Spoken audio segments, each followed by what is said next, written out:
Hi, it's Nick on the 2nd of September, episode 6 of this week's theme of vulnerability. And I was thinking about our relationship with the idea, or just the phrase, I don't know. I remember over 20 years ago I had a trip with friends to India.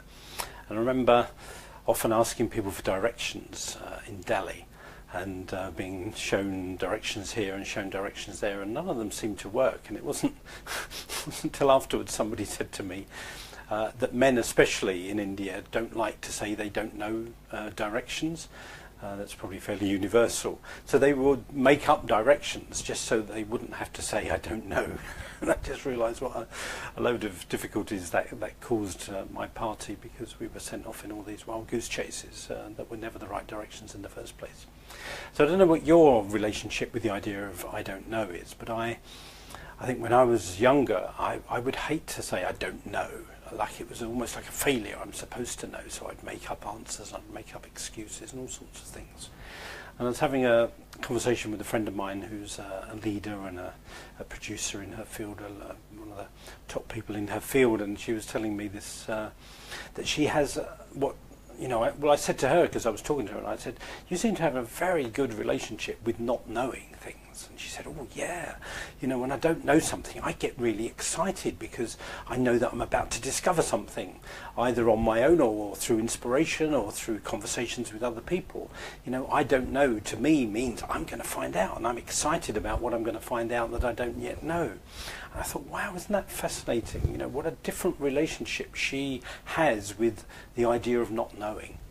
And I do think there is a threshold that many of us often experience, which is, what happens when we reach a place of saying, I don't know, whether it's the answer to a question or how to move forward or what direction to take in our lives. Often that can leave us feeling quite vulnerable, because it can then trigger fear. And what my friend was saying to me is that she didn't experience fear when she hit a place of not knowing. She actually got excited and inspired, because she thought, wow, new understandings, new awareness is about to happen because I don't know the answer here. So her idea was that every time she didn't know something, her understanding was going to expand, her thinking was going to expand.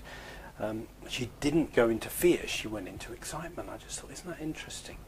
So what's your relationship with the idea of not knowing?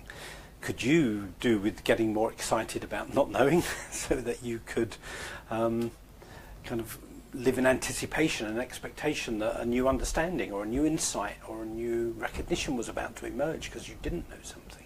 You were about to discover something because you don't already know it. And I'm adopting that kind of idea more and more these days, of going, oh, if I don't know, there's probably somebody who does, probably somebody who can teach me, or I can be inspired and have an opportunity to expand my consciousness. So there's today's thought. I'd love to hear your thoughts on what's your relationship with the idea of I don't know. Does it inspire you? Do you get excited about it? Or does it trigger and stimulate fear in you? And is there a change you could make there and you would like to make? Okay, God bless. Have a good day. Bye-bye.